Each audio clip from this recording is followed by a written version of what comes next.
go, look at all that we do have, because all of us have accomplished so much. If we focus on that and we're grateful for that, then we're thankful.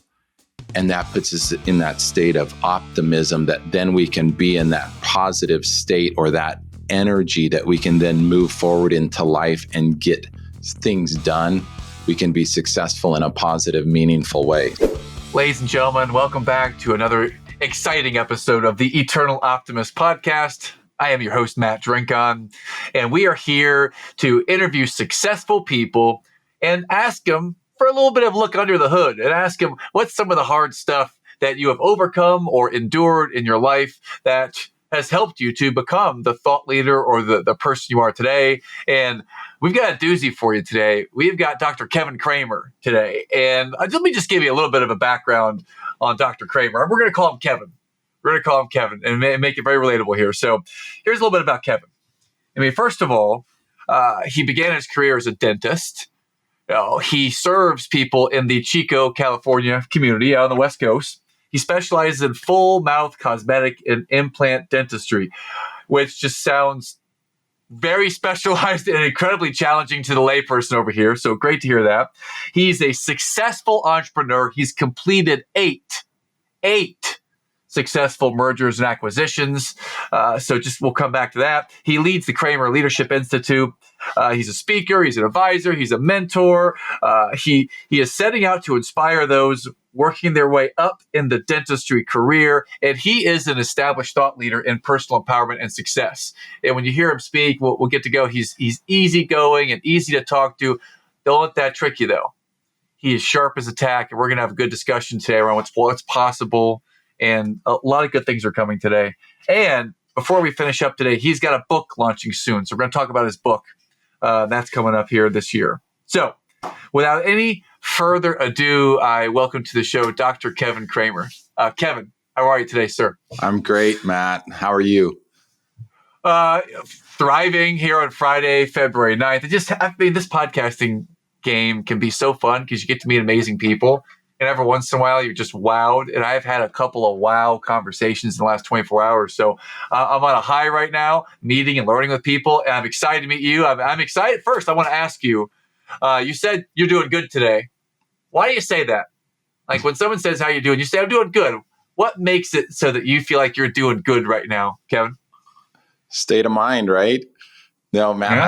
I love the name of your podcast, The Eternal Optimist. It's just, that's what it comes down to, right? It's if we're in a positive mindset or not, because whatever happens in life, we have to decide how we choose to respond and react. That's up to us, right? Heck yeah. Couldn't have been a better answer. Yes. Yeah. I love it too. And I totally believe this, that whatever happens, it's how we respond. So I'll ask you this. We were going to ask you this a minute ago, but I'll look behind you and I see this beautiful photo.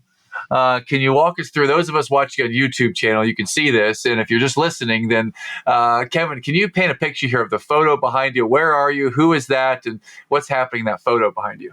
Yeah. So, when we look at, Matt, we're a lot alike, where when we look at our lives, we look at being abundant in all areas and not just financial success, but personal health and then relationships and family. And that right there is my family. And I've got these 4 amazing kids and, they're in their mid-20s to the youngest graduated high school last year. So 2 in college and 2 that are finished college. And, it's been such an honor that the 2 oldest ones actually came back and asked if they could join the business. So now it's become a family business. My daughter, my oldest, decided to go into dentistry, and she's now joined the company as on the dental side. She's one of our practitioners here. And then my son, who played basketball in college and got a business degree, and he asked if he could come back and practice business and success in our company. So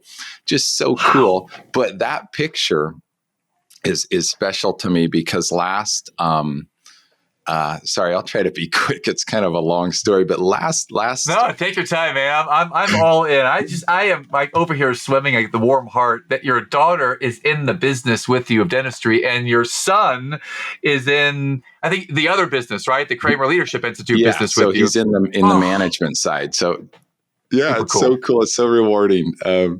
But it kind of puts a What's whole that new like having level your of, what's that like having your kids with you? Because I coach some father-son like succession planning type of organizations, and I see some father-son stuff. I know that my dad was just like me, or I'm just like him, because sometimes kind of stubborn. And I definitely, when he was alive, I definitely thought that I knew everything. So I wonder, what's that like working with your son? well, so I was there was this podcast recently that was talking about Mr. Beast, okay, right, the YouTuber, Yes. and he talked Yeah. about when he would bring someone in, he'd basically attach them at the hip for 9 months, and like, you shadow me, you know exactly what I do, and so he talks about you, but you essentially, to have success in business, you want to clone yourself. Well, what's remarkable is when your kids come in and into your business, it's like they've been hanging out with you their whole life, hearing the conversations around the dinner table. And so they already kind of have that mindset. So they almost have 10 years of experience on day one. And it's challenging because when you deal with bloodline, it can be an interesting dynamic for the company. So you have to be careful with how you navigate that. And it comes back to business principles of unemotional, let's get results, set expectations on accountability. This is your job. This is what you're supposed to do. And whoever does it is succeeding, right? Absolutely. I So love the way it's you so shared that. rewarding Yeah. though. It kind of gives this new level of expectation to you, like, oh shoot, my kids are a part of this. So now I've really got to make sure this thing is doing well. So not that it hasn't ever been, but it's fun. It's really fun. Okay, so I interrupted earlier. My apologies. Please, Yeah. back to the picture. This beautiful picture behind you. You talked about your daughter, your son, and please share more about the So picture. this all goes back to my father-in-law. And my wife's dad is half Portuguese, and his dad was from a small village in Portugal. And his dad passed away at a young age, and so he didn't know where his family was come from. So he went back to this village with a picture.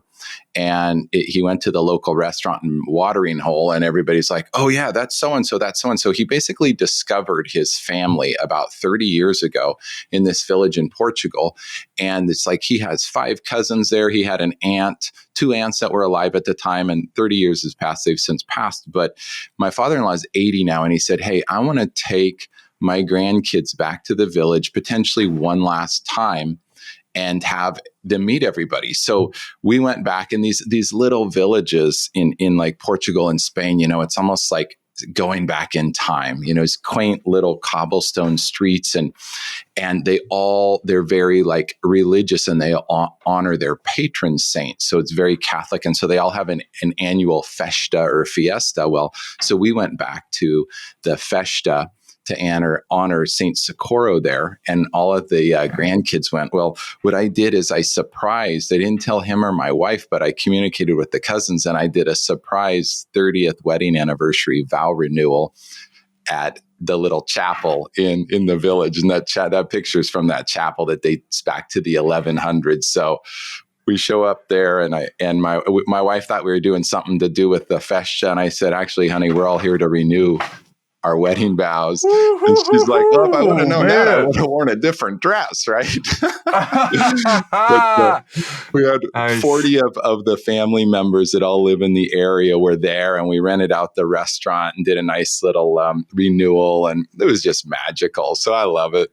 Yeah. I didn't realize that in addition to being a specialist in the dentistry and being a successful entrepreneur, that you're also a relationship / like hitch type of coach here in relationships, because you surprised your wife with the 30-year anniversary wedding renewal vows. That's awesome. Well, I can say this, I mean, we all have our strengths and weaknesses, and being a guy, I'm not always the best with relationships and whatnot, but I think that was one where I got it right. So Heck yeah, man. This is awesome. Well, I like smiling with you and talk with you. You're really easy to talk to, and I'm going to segue into something that could be more challenging. We'll see where it goes. I like to ask you to narrate a story with us, Kevin, and just take us back in time. It could be yesterday, it could be at birth, just anywhere, blank canvas. What's the hardest thing that you've ever had to endure or overcome in your professional world? You know, I mean, I think that's an interesting question. And when I go to conferences and stuff, some people have these amazing stories where they've overcome incredible hardship. And I got to be honest, I don't have that. I grew up in a middle class America, in a loving family. And when I think about hardships, though, there are always those things that we all have to deal with. And if I go back like pretty early, I remember when I was a kid, I was the fourth kid in 5 years, and my parents were amazing parents and loved us all so much. Yet I was kind of the black sheep, if you will, in the family. And so I kind of got in trouble at home. And I was a good citizen at school. I didn't get in fights. I got good grades. I was a good student, but I'd come home and I'd clash with some of the siblings and whatnot. And so like, I remember it got pretty tense there for a little while. And my parents actually sat me down, and I don't remember, I was probably like junior high age. And they said, Kevin, we don't know, we love you, but we don't know what to do. We might have to send you off to boarding school. And it was like, wow.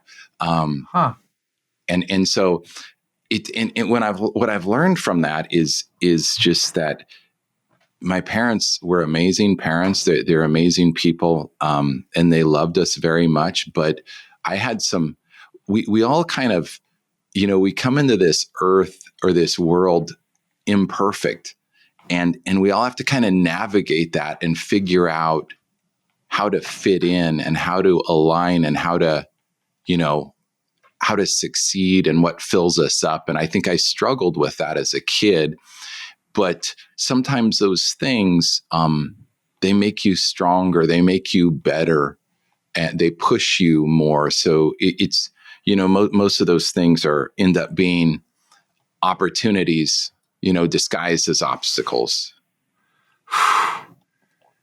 Yeah, man, you're speaking my language now. I love that. Opportunities disguised as obstacles. When did you start to think of things in those terms? This is an opportunity disguised as an obstacle. Because it probably wasn't when you were in junior high. At some point, the mindset evolved into the thought leader today. So can you think back to a time when you started to embrace that curiosity or embrace that opportunities? Can you talk about that for a minute, please? I think the key that you touched on there, Matt, is the word mindset. And that to me is so foundational to all success. And that's exactly what kind of is my mantra, or what I preach to people, and what my book is about, quite honestly. And for me, it started as, after that and as a kid, and then starting to wake up to, hey, I'm accountable for me. I'm responsible. It's not my parents. It's not my siblings, and it's not anybody else. And pointing fingers and blaming others and having that like, oh, poor me, victim mindset, it doesn't fly in the real world and success. And so, there's a quote I have in my office that says, if it is to be, it is up to me. And it's, in a sense, it's like we all have to take accountability for our actions. And so I think at some point in my teenage years, I asked my dad, hey, I'm not very good with people. I was so shy as this kid. And most of the people who, know me now, they can't imagine that. But like, I was just a super shy teenage boy. And so I said, Dad, what could I do? And so he said, hey, he handed me Dale Carnegie's How to Win Friends and Influence People, right?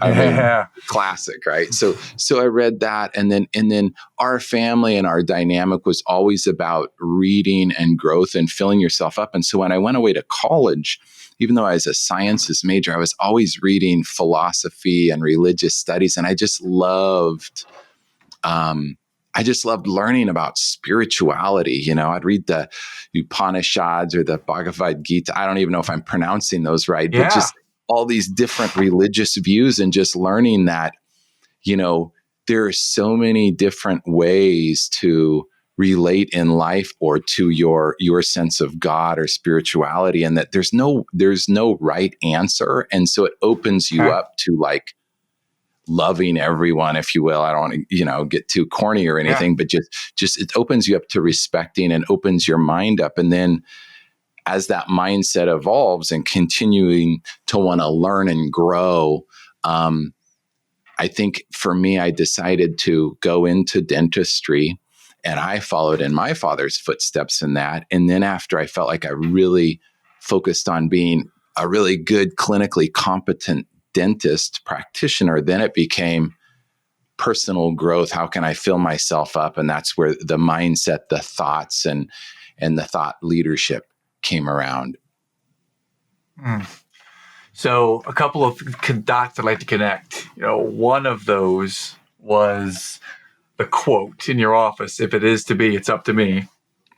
Absolutely love that quote. I don't remember who did it. I think it might be Zig, but amazing quote. And I remember How to Win Friends, Influence People. My dad also that's the first book he ever gifted me when I was in high school when he was selling Amway. I remember that book clearly, and I actually gifted it to someone last week. One of my favorites. So I'm so glad we're there. So how did you overcome that shyness? You were at younger age and in high school, you kind of kept to yourself a little bit, and you started to read some of these things. How did you go from then to the person that's easy to talk to now? If you could take us on a journey of your shyness trait, when it went from really shy to now. I think it goes back to confidence. Okay. And so in high school, I got really good at basketball, and that gave me self-confidence. And then when I did become a dentist, and I saw that I could be pretty good at this, and I learned, and I filled myself up with knowledge, and I realized that, oh gosh, I've got a lot of skills and tools here. I can really help people. Then it helped me to communicate in a way that was meaningful.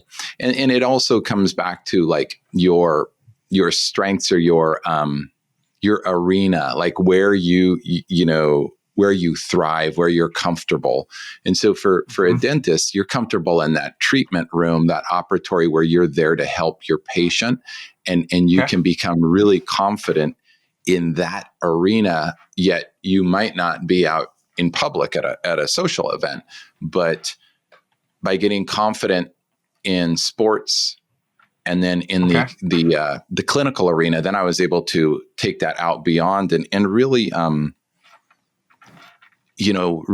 actively listening and learning from people that are more successful. And then when people do ask questions, if I feel I have something meaningful to contribute, not being afraid to share, whether it's beneficial or not, if it seems like it's aligned and like, gosh, I think this might be beneficial for that person, then being open to sharing. I'm curious, just randomly about your basketball game here. What was your best shot or your best play in basketball? We were invited to a tournament to a local town, and they were a really good team, and they were expected to win the tournament. And I think the championship game rolled around, and we ended up winning. And I think it stumped them pretty good. And when they announced the trophy and the MVP, it took an awful long time because I think they already had it pre-printed in the back who was the champion. Maybe had to pivot things. But needless to say, I don't think our school got invited back to that tournament after that for a number of years. So. Dude, I remember that too. We were growing up, I think I was about 9 years old when our team, our rec center, youth center team played a team called Diamond Hill. I always remember this. We outscored them 88-4, and our parents were cheering when they got their baskets. It was tough, and we were trying not to score. It was hard. So I remember some of those dominating days back in basketball. Well, if we could take it forward, then take it forward to you started to develop the confidence. You're an expert in the clinical arena, getting really comfortable with active listening, comfortable with clients. You built some confidence growing up playing sports. When did you take the leap to start acquiring and having more mergers and acquisitions with other practices? Because that's a whole nother realm. I mean, being a clinical practitioner versus being an entrepreneur owner, totally different skill sets. So what was that first jump into acquiring other companies like? It was interesting. It's like I think what we learned, Matt, is so much of fear is the fear of the unknown. And it's like, oh, haven't been there, done that before. And oh no, I could fail. And then I think success and entrepreneurs know that failure is just a stepping stone to the next success, right? So it's that, okay, so what, who cares next? And not in a disingenuous way, but just having that mindset, I'm going to persevere and I'm going to continue on. And so I remember when I kind of came up with this vision for the style of practice I wanted to practice, and I designed my facility and I built my flagship dream dental practice and moved in there in 2007, and it was great. And I was like, I'm just going to be a solo practitioner for the rest of my career and ride that out to the sunset. And then a few years go by, and guess what happens? The growth mindset kicks in and says, well, what's next? Yes. And so it's like, well, hey, maybe we could help more people and be more impactful if we grew the company, if I had other dentists come in and have associates and partners. So we started doing that in the 20 teens, about 10, 12 years ago. And then some of my supply reps came by and said, hey, Kevin, this guy down the street, he's kind of struggling running the business and he really likes what you're doing. He's heard great things. Would you mind meeting with him? So then I started, it's kind of organically fell in my lap. And then he's like, hey, could you take over and purchase my business and you manage it? And I just show up and do the dentistry. And I'm like, yeah, I can do that. And so that turned in, and then another one happened, and then a person merged with us, and then another guy asked me to help, and it just kind of grew that way. So some of it we like got to a point where we were actively pursuing. Other ones, the majority just kind of fell in our lap as like people asking for help. Oh man. I feel like you're sharing a story from the E-Myth Revisited, Michael Gerber's book. Like you're talking about all the people out there that are technicians running their business, and they're good in the arena, but they're not great at running a business. And you're able to develop the skills to do both. So that's pretty cool. When did the Kremer Leadership Institute? When was that born? Out of all of this business entrepreneurship? So it was a result of that. At first, it's kind of like that fear of the unknown. When people asking me to help them out and take over the business, it's like, okay, so I'm saying yes to what's the least fun, most challenging part of all of this, which is operationally managing something, HR, and dealing with people and teams, which people are great, but there are challenges there, as opposed to just showing up and doing the dentistry, which is really comfortable and good at. And so it's a little bit of a, should I be doing this? And so I think looking at that business side and questioning that was funny at first, but then looking at, well, gosh, this is the area that most dentists are so deficient in and where they really need help. And that's where it's like, if I can learn this. And so I started going to business management and mini MBA courses and things like that to really evaluate and learn on, what makes a successful business. And so Kremer Leadership Institute was a culmination of those things, as we had multiple doctors and team members that we were managing. It's like, well, we need an HR department. We need operations. We need marketing. We need some finance. So that's where that evolved from. And then from that, it became, well, we've got the bricks and mortar businesses that we're operating and helping run and manage. We can also help people virtually or online, where we can provide thought leadership and coaching and mentoring and advice for people. Because ultimately it comes back to, as the what's next evolves, and I think Matt, you're in the same position, is it goes from, okay, we're growing, that's great. But then you get to a certain stage in your career and you say, how can I contribute? How can I give back? And yes, I'm not the smartest guy in the world. I'm not the most successful, but I might have something I can contribute to other people. So then my primary question started becoming, how can I help you? And what kind of impact can I have? And so kind of switched to that level of how can we collaborate or how can I contribute? And that's where this has evolved. I totally agree with you that there's deficiencies in leadership and I say success or abundance mindset in a number of pockets. Dentistry is one. I know the public education is one. Accounting, financial services, law. And there's so many places that we've got people running businesses, and they're great people and they're great at what they do. And there's that leadership component that is it's soft or it's missing. So I appreciate that you're filling that need. I'm envisioning that there's this big dental conference, the United Association of Dentists. I don't know if that's a thing or not, whatever it might be. I imagine you're on the stage coaching and speaking to all the dentists from experience. Is that something that you do? You go and speak at dental events and conferences, that kind of thing? Well, I'm such a family man that for years I avoided that. I was asked to do that, and I did some things locally within a couple hours away, but I wanted to focus on what I could do locally because, it kind of goes back to basketball as a tangent.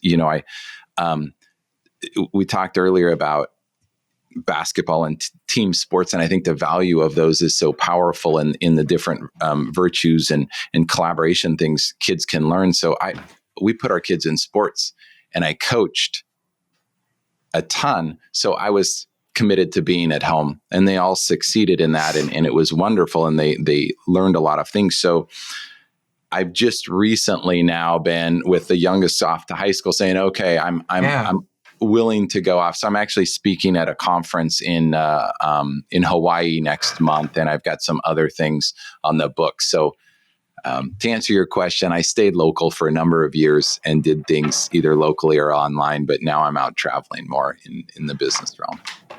Awesome. Well, good luck in that. And by the time we launch this episode, you may have already been to that event. So if you have some pictures we can put in the show notes, I'd love to celebrate that and show that.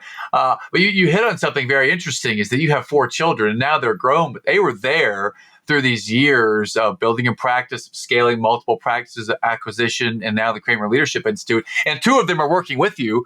So I'm curious what it was like to manage that harmony of being a parent, being a husband, being an owner, being an operator in the business. What was that? Can you talk about the highs and lows of that journey so far in your life? Yeah, absolutely. And, I think a lot of us are achievers and type A. And so we kind of go, and that drive or ambition to want to constantly learn. And so when we had the kids and they were little, I remember my wife and I would have time with the kids, and then the kids would go to bed around 8 or 8:30, and I'd stay up and learn and read and grow and kind of manage that balance. And then I always set my schedule with the clinical time of being able to be at all of their sports functions and games or help coach.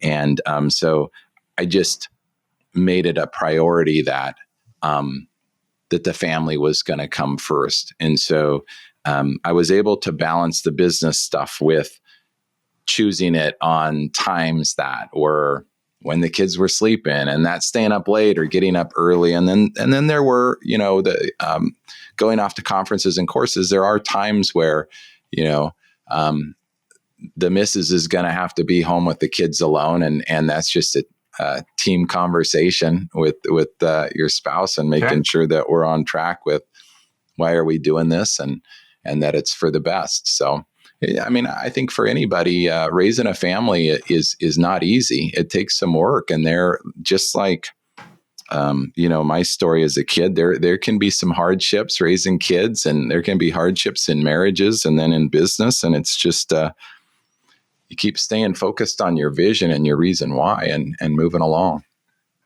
I 100% agree. I think about the harmony of being a parent, being a spouse, running businesses. And I know that at times for me personally, I've had 100% focus on the business, and the family got what was left over. That was when my family was being born, when we were new. and a young family, and it's shifted over time. We went through a stage where it was focused on the kids, focused on the business, but maybe my wife and I were really honed in on parenting, not on each other so much in our relationship. I wonder, since you've been married now for 30 years, I wonder about a time in life when you've got 4 young kids and all the business stuff. How did you and your wife navigate through those things in any of the times where it just became really heavy? Any insight you can share with us there? Because I know a lot of people have challenges with that, and I'd love to hear someone who made it to 30 years happily or happy now.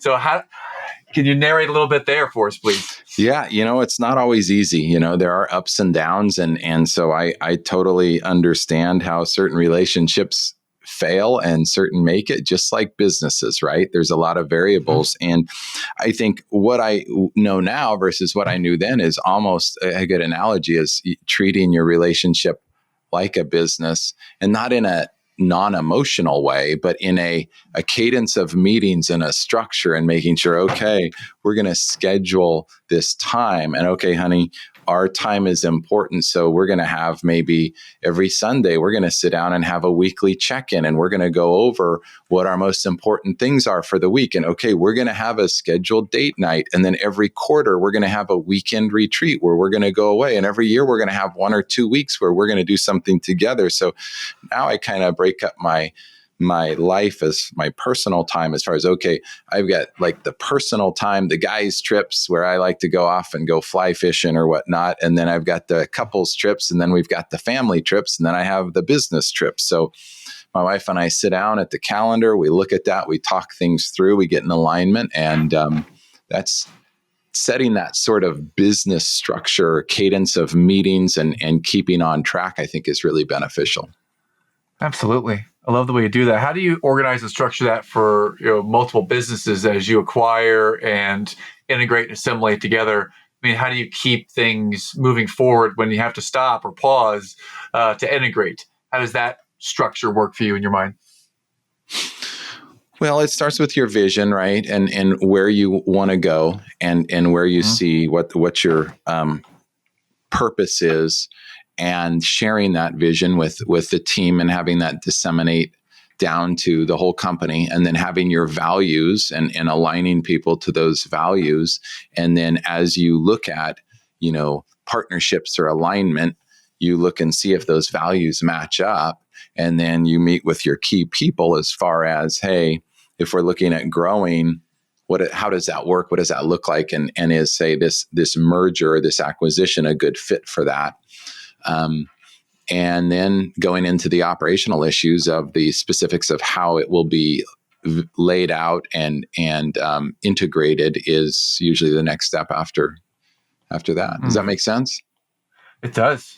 It does. It's textbook, and it's interesting. All this is out there, but people just don't take advantage of it and do it. And I love the way you just outlined frame by frame how to do it. I'm curious now. I'd love to move to your book, because one of the ways we were introduced is that there's a person that we both know, Amber Vilhauer, introduced us, and you have a book coming out. So I'd love to kind of go back and ask, when was the vision for your book born? Kevin, we'll start with that. When was the vision born for the book? Well, I think it's like everything in life where, I kind of tell people that never say never, because as we grow and evolve, we change our minds on things. And I thought I was in a position maybe years ago where it's like, oh, I'll never write a book. That's silly. What a waste of time. And then life happens, and you change and you grow and you evolve. And all of a sudden, things you thought you'd never do, like, oh, I'm always going to stay a solo practitioner. And all of a sudden I've grown a company, I have multiple docs and whatnot. So, so it grew out of looking at where the need was, and laying a foundation for the thought leadership. And I think when I saw what happened with COVID, and I don't know, it kind of gets to be a little. I'm not I don't get political or anything like that, and I want to, be. I want to be compassionate to all people, So yes. Yet it seemed like over time in our country, as we know about generations and different, different generations have different work ethics and things like that. And they say, hard times or hard people create good times create tough people. Or how does that work? The analogy of the evolution where, good times create soft people a little bit, if you will. And again, I don't want to be non-compassionate. It's just in our current environment right now with stimulus and handouts and different things that have happened, we've kind of created a scenario where sometimes we're empowering that victim mindset, or, oh, somebody come help me. And, we clearly want to help people. And that's where we are in this world. Yet it starts with taking accountability for your actions. It starts with, if I'm going to be successful in life, I've got to decide it's up to me. I've got to decide what I want to do, how I can touch more people, have more impact in this world. And that is where success comes from. So the book's called Quantum Accountability. And the whole concept, the reason I say quantum is if we look at, this kind of goes back to so much of this stuff, again, is just, it's out there, and there are these lessons in life and these stories. And sometimes if we just hear it from a slightly different way and a different angle with a different voice, another light bulb goes off, right? It's like that knowing doing gap. We know a lot of this stuff, but are we really doing something on it? So having that kind of goes back to, Think and Grow Rich, where thoughts become things. So the quantum is that non-physical. It's the thoughts we have. It's what's going inside our head. So, I like to talk about in this country with dietary changes and fast food craze and carbohydrates and high fructose corn syrup in the 80s and 90s, we ended up with an obesity and a diabetes epidemic in this country. And then I was like, shoot, this is causing a lot of health problems. What are we going to do? Well, right now in this country, with social media, streaming movie content, streaming series, and what's coming out in AI, we have a mental obesity issue. And what I mean by that is we're getting inundated with so much information that our brain's kind of like going, hold on, time out. And we almost have to pause and really be aware of that. And then be disciplined, just like discipline on what we choose to feed our body. We need to be disciplined on what we feed our mind and what we're letting in there.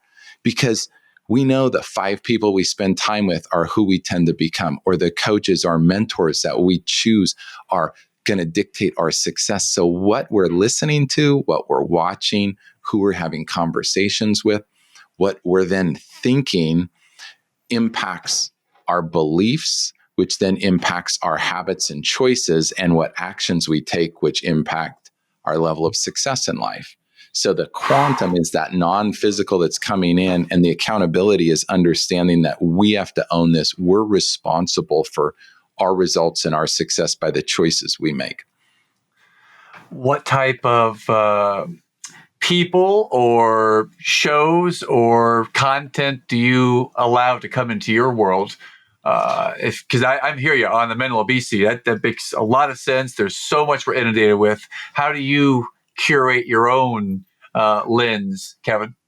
Well, I mean, I do want to say that, life is meant to be enjoyed, and it's okay to go and watch a good movie and have entertainment. It's just a matter of the cadence of that and how we choose in the discipline. For example, if we come home every night and we eat dinner, then we sit down and we just watch some streaming thing, there's always, with all the competition for our time, there's always the next series coming out. There's all of these streaming companies now that are competing for our time and our dollars. So there's always going to be something to watch. So it's more of creating that discipline and that habit of, okay, maybe I'm going to spend X amount of time an evening or a week on that. But before that, maybe I'll delay that and I'll spend some time on feeding my mind with good stuff, whether it be something I'm seeing online or I'm sitting down and reading an old fashioned book, those things with paper that you turn sorry, being a little sarcastic there, but sometimes No, I'm with you, man. I still don't use a Kindle. I mean, I still buy all the hardback or all the paperback, mostly books, and I mark them up too. Are you a book marker, or do you keep it perfect and pristine? You write all over them? Highlight, yeah, absolutely. Yeah, me too. I want to feed the mind with good stuff too. What are if you had? And I'm going to ask you the hardest or easiest question imaginable. If you had to pick 3 books or less that have had a big impact on you, what might those books be that you recommend? I was at a business conference one time with a very successful man, and I was somewhat blown away when he talked about the value of the book A Course in Miracles, which is clearly not a business book. So it's like, wow, that's interesting. And so I do like spiritual related books, not necessarily specific religious, but thinking about how we can be the best version of ourselves on this earth. And business is a game in life. And the whole purpose is to provide value through our products or services and give back in that way. But ultimately, if we can be the best version of ourselves, that to me is really meaningful. So Course in Miracles is kind of a foundational one that I love to go back to. I mentioned Think and Grow Rich because that is one on that taking action and knowing that you're responsible for your results that I tell people, to reread it once a year. And I was always a big fan of Dr. Wayne Dyer and his stuff on thought leadership and how, your thoughts impact your results. And I love his stuff. And then a recent one that I've really enjoyed is Michael Singer's The Untethered Soul. Changed my life, man. What a great book on being present and just going with the flow. Amazing. I'm so glad you said that book because that's the one that my wife recommended to me. It's really helped both of us to stay present with each other and let go of results and just be present. A little patience and grace with self a little bit. I'm so glad you said that one. Untethered Soul. Yeah. Good one. So Matt, your podcast, The Eternal Optimist, do you know what toxically optimistic is? Well, the way I might define it would be someone who's just always positive no matter what. And it's positive, all rainbows and unicorns. And it may or may not be authentic and genuine. But either way, it's just positive for positive's sake. Yeah. And how I might frame eternal optimism on the backside of toxic positivity is I might say that the difference is that, yes, I am positive all the time. And simultaneously, I acknowledge that there's stuff that some people may call hard stuff or challenging stuff going on. And every one of those things I'm going to view as a blessing. And as I learned from one of my guests recently, Brianna Greenspan, I have insatiable gratitude for the stuff that comes up because all that hard stuff is teaching us something, right? So this is it. Now, if I'm toxic positive, I'm just saying this, but really when we turn the mic off, I'm kicking the cat, I'm mad all the time and I want to be a control freak and I'm angry at myself. On the flip side, an eternal optimist learns how to have patience and grace with himself, be present in the moment, learn from all that stuff that could be hard stuff, and still have the positive attitude. And I believe that is eternal optimism. That's what we need more of. And you didn't ask any of that. You just asked about toxic positivity. So yes, well, that would be my response. That's a great answer. I love it. The reason why I ask is I had an employee once call me toxically optimistic. And I was like, so being positive is a bad thing. And, I know there's something that, well, don't put your head in the sand type of thing, but my gosh, I tell you what, like so much success starts in gratitude and being thankful for what you have and where you are, and then gaining that confidence and then pushing through from there. And when we were talking earlier about mindset, right? It's like, it's so funny when you listen to how people communicate, like, I am an optimist and I am with you, brother. I love the Eternal Optimist. I love the name. And it's like, how you show up in life. I'll be talking to someone and we'll talk about an issue and they'll go, oh, well, the problem is, and then they'll go into the past and they'll just fester in that problem rather than, hey, that's okay, but here's what we could do about it. So like those mindset things, like optimist versus pessimist, it's almost like that's scarcity versus the growth mindset. And so I would much rather surround myself with optimists. So that's great. Someone asked me one time, what's the difference between an optimist and a pessimist and a realist? And I said that, well, I think an optimist, it depends on your philosophy. A pessimist would say that they are the realist. And the eternal optimist would say that they are the realist that's discovered how to be patient and graceful with themselves, right? And I think about this all the time, that so many people are stuck in the victim mentality or stuck in the mentality of scarcity because they have not learned how to shift it, to use all these things as a blessing, to use all these things as gifts, to use them to our advantage. And that's my mission in life, is to help people see that they can do it too by making that shift. So I think we are aligned in kindred spirits, brother. Yeah. So you do it over there and the California, because I think from what I've heard about California recently, they need some help over there with some of the attitude stuff. I hear some weird stuff going on over there. So especially in San Francisco, I've got some clients over there. How close are you there? Because my client in San Francisco has someone from Chico. So I wonder, is Chico close to San Fran and Marin County? Too close. No, it's about 3 hours drive. Yes. Yeah, man. I want to help and serve. And at the same time, sometimes when people, they don't think that there's anything wrong, or they think that the optimism or the positive side is wrong. I mean, how do we go and help someone who doesn't think they need help? They think we need help, right? That's a different challenge. How would you approach that? Someone that thinks that us optimists are the problem, always positive thinking. Well, I mean, there's 8 billion people in this world, and it does a little bit go back to who you surround yourself with, and understanding that, well, we're going to do our best and as much as possible to help others. But some people, if they're not ready to be helped yet, then maybe there's not a whole lot we can do there. Yeah. And that's the answer, folks. That's it. It's like when the teacher or when the student is ready, the teacher will appear. And if that doesn't happen, if it doesn't happen, it doesn't happen. But here's how I might frame it, is that if I have someone that I'm connecting with and they are, let's say they have the opposite values, the opposite of everything that I might stand for, let's just say they are the opposite of that. And never but is the perfectionist word. It's the excuse. It's the victim word. So never but here. I would say, and I'm totally willing to accept them, and I'm okay with me. So that I respect they have a different opinion, and I can listen to it. I can ask questions around it. The thing that really frustrates me sometimes, Kevin, is that when someone won't even ask the question, or they won't be open to asking the question or hearing the answer, right? And if I don't like the answer, then that's on me. I still want to hear the answer, and I'm still open to the question. And sometimes people just aren't even open to it. That's the challenging part to me.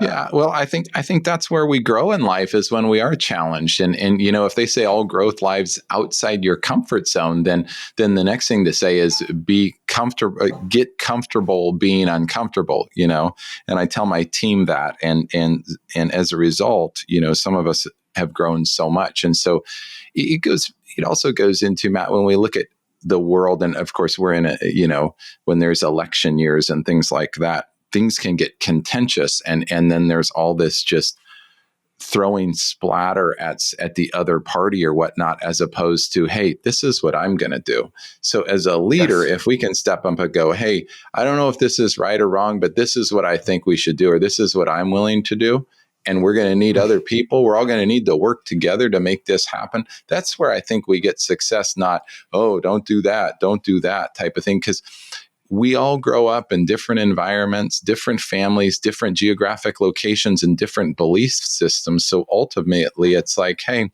let's see if we can all get along and work together and figure out some solutions, right? That's right. Amen to that. Let's all figure it out together. Let's collaborate together. Let's talk together. Let's just not shut down people because they have a different perspective.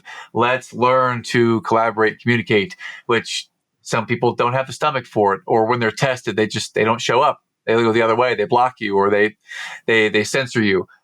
So I'm glad that people like us and people like you can ask the questions and be open to the conversation.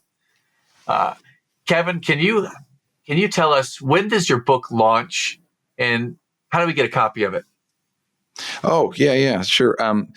The book launch is going to be in the spring. We're looking at April, May. And if you go to my website, Kevin Kremer, that's KREMER.com, and there will be information about the book on there, or kevinkremer.com/book. You can pre-order a copy. Yes. Or you can reach out to me via email, kevin@kremerleadership.com, if you have any questions or want to touch base on anything. I'm happy. Again, how can I help? I'm happy to help, Matt. So. Oh my gosh, this is a significant website here. This website is very professionally done. This is not just a put up in 2 seconds website, ladies and gentlemen. I'm on it right now. It's got some bells and whistles on it. Man, it's got videos, the book. Man, I can see the cover on it right now. Quantum accountability, embrace your mindset to achieve greater results. And then it's got every business on here. There's live action graphics on here. You did some professional modeling shots, it looks like, on here, Kevin. So this is pretty cool. Is this okay? So I'm looking at a picture here of you speaking in a room at luncheon. It looks like. Is this your daughter up here with you? This blonde woman? I think it's the same woman from the picture back there. That's your wife? This young looking woman is your wife? Oh my goodness. See, that's how you get points, my friends, with women you have met yet, wives or friends. Compliment them on their youth, right? No, but this is amazing. I love seeing this on here, man. This is cool. KevinKremer.com, KREMER, KevinKremer.com. Well, Kevin, Quantum Accountability is the book. It's coming out in April, May. It's going to be here linked in the show notes, friends. So feel free to come and check that out. And if you go to his website, there's actually a pre-order link that you can get notified when it's ready for sale. So you can go and sign up for that now. Kevin, it's been a pleasure connecting with you today. I'm curious, one or a couple last questions before we wrap things up here. I asked you about books earlier. I'm curious about music. If you're a music kind of guy, is there a song, an artist, a genre that really fills you up and inspires you? Oh, so many. I kind of all over the place with music, and I'll listen to classic rock, kind of grew up with that, the old Tom Petty, Fleetwood Mac, that kind of stuff. A little softer on the James Taylor, Van Morrison, little Neil Young. And then I also, I like some classic country, Johnny Cash and Merle Haggard, Waylon Jennings, those guys. And then some of the more contemporary, John Mayer, I think is just such an artist. I love, like, sometimes I'll use one of his songs as a line and pause and ask, am I living it right? It kind of goes back to that. What's your reason why? And sometimes like, hey, John Mayer says, am I living it right? Am I on track with where I want to be? So a lot of different music. How about you, Matt? Super cool. I'm just writing this down. Am I living it right? Well, I tell you right now, I have this fitness focused Spotify playlist. I put down about an hour of songs on it, and I do it when I get up in the morning. I run 2.5 miles to my friend's house, do the cold plunge in his pool outside. It's about 32 degrees in the morning right now in Charlotte when I'm doing this. So run over there, spend 3 to 4 minutes in the pool, and then run back home. So on this, I've got One Republic, I Lived. I've got like 3 Coldplay songs on there. I've got Hall of Fame, that new song that's been out for a few years now. And of course, I've always got Bruce Springsteen, Brilliant Disguise, which is my wife and I song, right? So eclectic stuff. And when I get in the cold water, I put on a song called Ooh, Child, Things Are Gonna Get Easier. Ooh, child. Yeah, see, I could even be a professional singer. I know, man of many talents, but that's my answer to the song question. So that's last awesome. question, I've Kevin. got a cold plunge in the backyard as well. That's cool that you do Really? that. Yeah. Well, remember, take me back to the first time that you got into your cold plunge. What was your experience the very first time that you got in?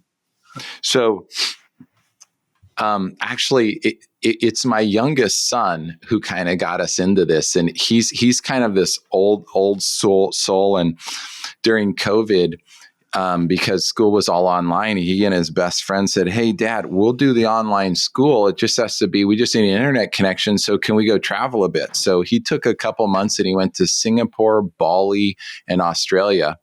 And he came back, and in Bali, he met a girl that he became friends with, who her dad was North American head of Wim Hof training, the Iceman. Do you know Wim Hof? Oh, yeah. So he got to know her, and then he went to this guy's house and spent a couple days with him. And they went out and swam in the ocean and when it was cold, and learned the breathing techniques. So our son Luke kind of brought it back to the house, and so it's like we in the wintertime, like you, where it's cold out. There's a waterfall about 15 minutes from us that has this big pool right above it. So we'd hike up in there and we would cold plunge in the natural waterfall. And it was just this amazing experience. And so it's all right, we need to get a cold plunge in the backyard. And so since we've added the cold tub. So did that answer your question? Wow. Wow. That was super unexpected answer. Yes, that's amazing. I do the Wim Hof breathing every morning. I love it that you do that and that you have the cold plunge. This is awesome. And I feel great benefits in reduction of inflammation and then mental confidence, ability to breathe and focus on your breath. All kinds of good stuff can happen from that. And we're going to go to the last question now. And I'm going to ask the question to give you the last word, Kevin. And this is the Eternal Optimist podcast. When I say eternal optimist, what does that mean to you? It's like what we touched on earlier, that I really feel success in life comes from your mindset. And that starts with being thankful. My virtues are forgiveness, love, and gratitude. And if we start in a state of gratitude and we look at all of those things, so much of life is in our comparison. If we look at, what we don't have, we can get down, but look at all that we do have, because all of us have accomplished so much. If we focus on that and we're grateful for that, then we're thankful. And that puts us in that state of optimism, that then we can be in that positive state, or that energy that we can then move forward into life and get things done. We can be successful in a positive, meaningful way. So for me, it's always going back to that state of positivity, or that mindset of gratitude. That's the eternal optimist to me. So I love your title. I think it totally aligns with success.